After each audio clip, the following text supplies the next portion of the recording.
acid and a strong base, यानी कि this is weak and this is strong base.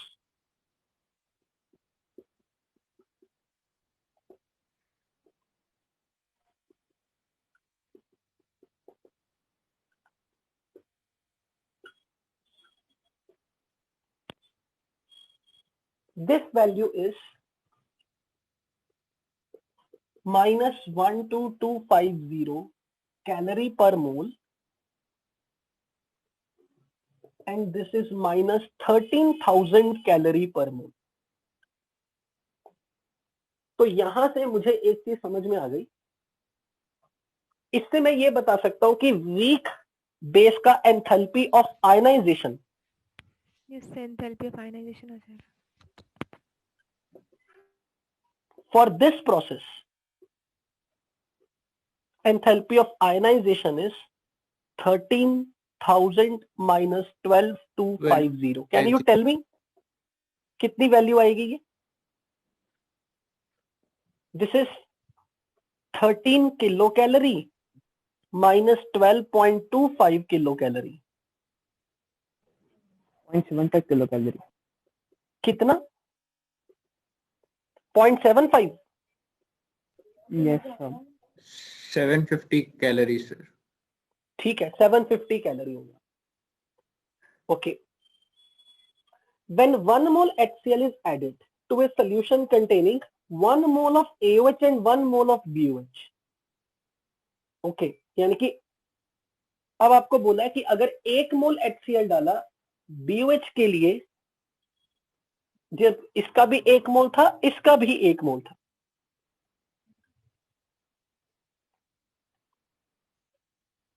When 1 mole of HCl is added to a solution, अच्छा अब उन्होंने बोला कि एक सॉल्यूशन है,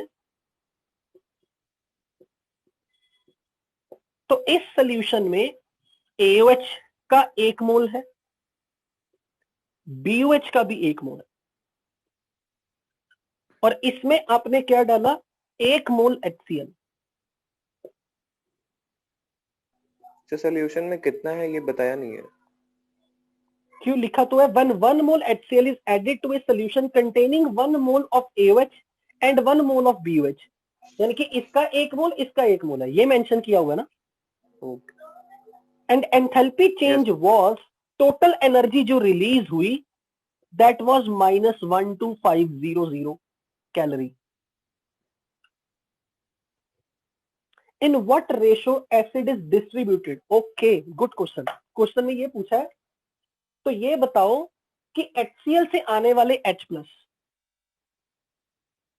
के लिए 2 सोर्स है OH माइनस के. ये बेस भी OH माइनस दे रहा है, ये बेस भी OH माइनस दे रहा है.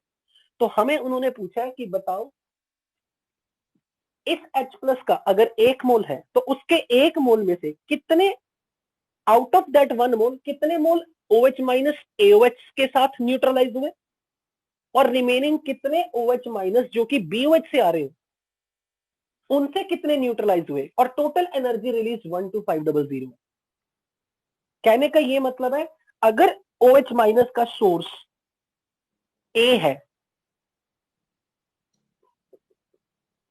और कुछ OH माइनस का सोर्स BOH है, ये टोटल 1 मोल है. तो मैं ये मान लेता हूं कि इस 1 मोल में से X मोल्स इसके साथ न्यूट्रलाइज हो रहे हैं और X मोल्स इसके साथ न्यूट्रलाइज हो रहे हैं. नहीं, 1 माइनस X मोल्स. तो अब आप बता सकते हो, अगर इसका एंथैल्पी ऑफ न्यूट्रलाइजेशन आपको पता है और इसका एंथैल्पी ऑफ न्यूट्रलाइजेशन भी आपको पता है, तो आपको बताना कि अगर 1 मोल H प्लस का उस H प्लस को 2 OH माइनस से इंटरेक्ट करना है, एक OH माइनस जो स्ट्रॉन्ग एसिड से आ रहा है और एक वो OH माइनस जो वीक बेस से आ रहा है, सॉरी स्ट्रॉन्ग बेस से आ रहा है और एक वीक बेस से आ रहा है. तो आउट ऑफ दैट 1 मोल अगर X मोल H प्लस AOH से आने वाले OH माइनस के साथ न्यूट्रलाइज हो और remaining 1 minus X moles BOH से आने वाले OH माइनस के साथ न्यूट्रलाइज हो और टोटल एनर्जी रिलीज इतनी हो, तो आपको बताना है कि ये किस रेशो में डिवाइड हुए. कर सकते हो? किसी कोई थॉट आएगी कैसे करें? सर Yes, ये जो लास्ट में आपने लिखा है वो एक समझा देंगे, ये जो OH अगर प्लस। H प्लस का टोटल आपने 1 मोल डाला बीकर में, हाँ सर। अब वो 1 मोल H प्लस OH माइनस के साथ न्यूट्रलाइज होगा। अब वो OH माइनस दो सोर्सेज से आ रहा है, हाँ सर। और एक स्ट्रॉन्ग बेस है, एक वीक बेस है। तो हमें ये बताना है कि उस 1 मोल में से अगर X moles H plus AOH के साथ न्यूट्रलाइज हो रहे हैं और 1 माइनस X मोल्स BOH के साथ न्यूट्रलाइज हो रहे हैं, तो आपको बताना है कि जो टोटल बेस का 1-1 मोल था ना, उसका किस रेशो में डिस्ट्रीब्यूशन करें ताकि एनर्जी रिलीज इतनी। यू गॉट द पॉइंट और नॉट? हाँ सर। आई थिंक ये लाइन क्लियर यहाँ पे बताई भी गई है। In what ratio the acid is distributed between AOH and BOH मोल, यानी कि 1 मोल H प्लस इन दोनों बेसिस के बीच में किस रेशो में बटेगा। हाँ सर, समझ गए कैसे करोगे? सर। अब हो जाएगा ना, क्योंकि हमको 1 मोल के लिए पता है, तो X मोल्स के लिए -1225। एग्जैक्टली अगर AOH का 1 मोल पूरा होता, जो कि एक्चुअल में X मोल्स है, हाँ सर। क्योंकि X को न्यूट्रलाइज करेगा, 1 माइनस X को न्यूट्रलाइज करेगा। तो अगर स्ट्रॉन्ग बेस का पूरा 1 मोल कंप्लीट होता, यानी कि AOH कंप्लीट होता 1 मोल, तो इतनी एनर्जी रिलीज करते। तो अब उसका X मोल है, तो energy release will be 12 into 250 times X। अगर वीक बेस का एनर्जी, हालांकि ये स्ट्रॉन्ग बेस था, ये वीक बेस था, अगर स्ट्रॉन्ग बेस का 1 मोल कंप्लीट होता तो इतनी एनर्जी रिलीज होती। यानी कि अगर इसका 1 मोल OH माइनस पूरा का पूरा पार्टिसिपेट करता तो एनर्जी इतनी रिलीज होती, पर इसके तो 1 माइनस X मोल्स ही पार्टिसिपेट करेंगे इसके साथ न्यूट्रलाइज होने में। तो total energy release from this reaction will be 13,000 times 1 minus X, and this total energy released is 12,500। एक बार चेक करके देखो, यहां से आंसर आ रहा है?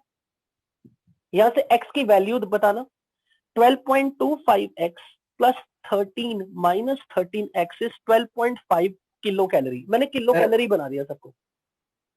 X 2/3 आ रहा है सर। सर 2/3 आ रहा है X। तो अब आप बता सकते हो कि इसको किस रेशो में रखा होगा। यानी कि अगर 2/3 यहां गया तो 1/3 यहां गया। हाँ सर। तो अब आप चेक करो, आपका आंसर आ रहा है?